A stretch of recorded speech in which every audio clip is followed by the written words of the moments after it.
सब लोग मौन है। कांग्रेस मौन है मुर्शिदाबाद के दंगों पर, कांग्रेस मौन है, समाजवादी पार्टी मौन है, टीएमसी मौन है।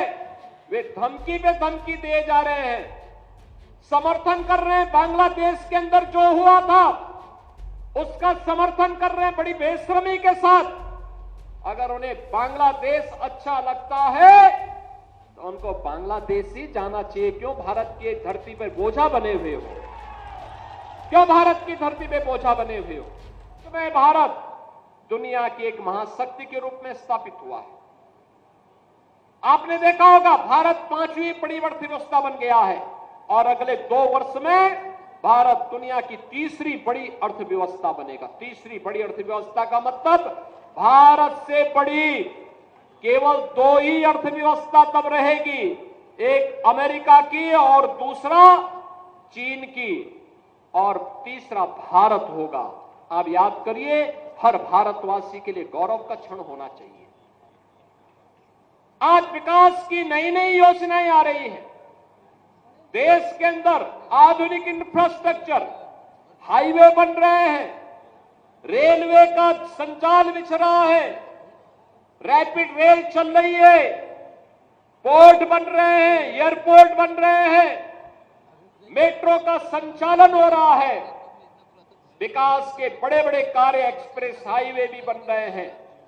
और जब सुरक्षा का बेहतर वातावरण होता है, बेहतर वातावरण होता है, तो सुरक्षा के इस बेहतर वातावरण में निवेश आता है, रोजगार का सृजन होता है, नौजवान प्लान नहीं होता है।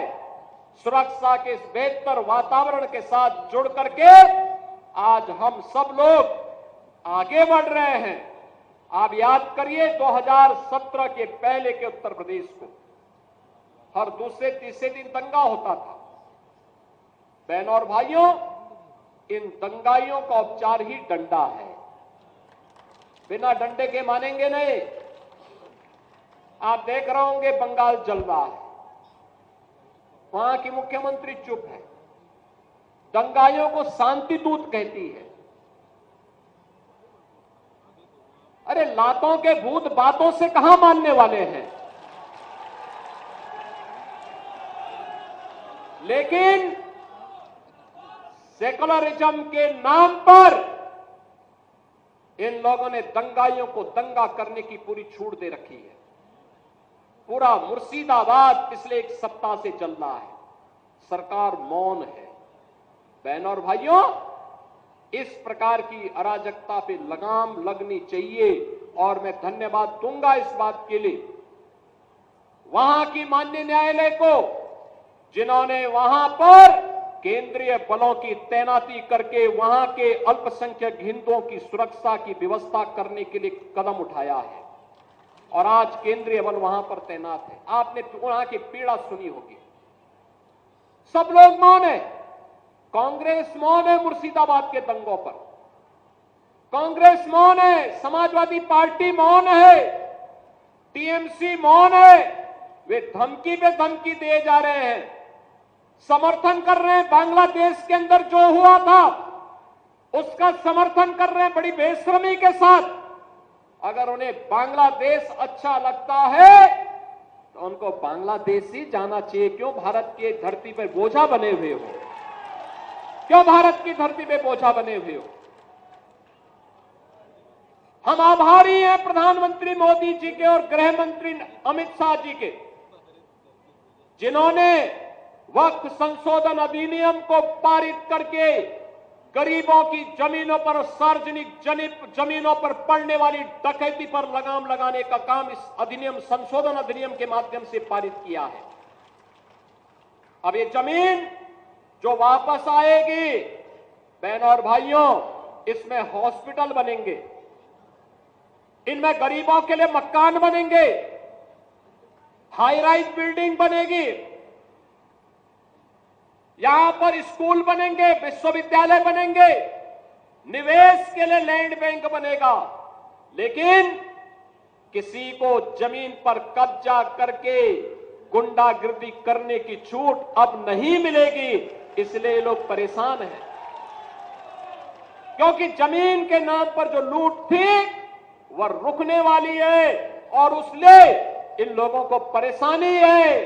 परेशानी इस बात को लेकर के कि अब गुर्गे खाली हो जाएंगे, तो पहले जो जनता को लूटते थे इनको अब भय है कि इनके द्वारा पाले गए गुर्गे कहीं भस्मासुर हुए तो कहीं अब इन्हीं को न लूटने लग जाएं।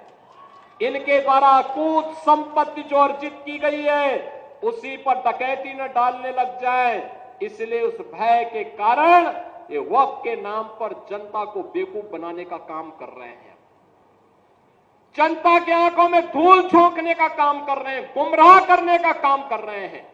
लेकिन गुमराह होने की आवश्यकता नहीं, हमें देश के संविधान पर, बाबा साहब भीमराव अंबेडकर के द्वारा बनाए गए संविधान पर विश्वास करना है, विकास की प्रक्रिया के साथ जुड़ना है और विकास की प्रक्रिया का ही परिणाम है। मैं देख रहा था हरदोई के अंदर, हरदोई जनपद में प्रधानमंत्री आवास योजना और मुख्यमंत्री आवास योजना में 1,15,000 परिवारों को एक एक आवास प्राप्त हुआ है। अनुमान करिए इतने गरीब परिवारों को इससे पहले की सरकारें क्या कर रही थी 75 वर्षों तक, 70-75 वर्षों तक कर क्या रहे थे? लेकिन गरीब को आवास नहीं दे पाए थे, शौचालय नहीं दे पाए थे, उनको कोई सुविधा नहीं दे पाए थे। आयुष्मान का कार्ड मैं भी देख रहा था, आयुष्मान का कार्ड जब मिल रहा था उत्तर प्रदेश के अंदर 10 करोड़ लोग आयुष्मान भारत की सुविधा का लाभ ले रहे हैं। और मैं भी देख रहा था एक बहन जी को जब उन्हें आयुष्मान का कार्ड मिला उनके चेहरे पर एक नई चमक थी कि अगर कभी दुर्भाग्य से कोई बीमार हुआ परिवार में, ये कार्ड उसमें उनका संबल बनेगा। लेकिन इससे पहले क्या कर रहे थे? पिछली सरकारें कर क्या रही थी? क्या कांग्रेस कर रही थी 60 वर्षों तक? क्या समाजवादी पार्टी कर रही थी जब कई बार उन्हें सरकार बनाने का अवसर प्राप्त हुआ? इसका मतलब इनको विकास से कोई मतलब नहीं था, ये प्रदेश में केवल अपने परिवार का विकास करने के लिए आए थे, इनको जनता जनार्दन के विकास से कोई मतलब नहीं था। और आज तो विकास भी है और विरासत भी है। गरीब को राशन मिल रहा है, नौजवान को नौकरी और रोजगार मिल रहा है, अन्नदाता किसान को किसान सम्मान निधि का लाभ मिल रहा है, महिलाओं को लखपति दीदी की जैसी योजनाओं के साथ जोड़ने का काम किया जा रहा है। आत्मनिर्भर भारत के लिए प्रधानमंत्री जी ने कुछ बातें कही हैं। विकसित भारत की परिकल्पना को साकार करने के लिए आत्मनिर्भर बनना पड़ेगा, महिलाओं को विकास के साथ अधिक से अधिक भागीदार बनाना पड़ेगा, नौजवानों को उनके स्केल को स्पीड और स्किल के साथ जोड़ने की कार्रवाई के साथ आगे बढ़ना पड़ेगा। और अगर हम कर पाएंगे तो 2047 में भारत को दुनिया की सबसे बड़ी ताकत बनने से कोई रोक नहीं सकता है।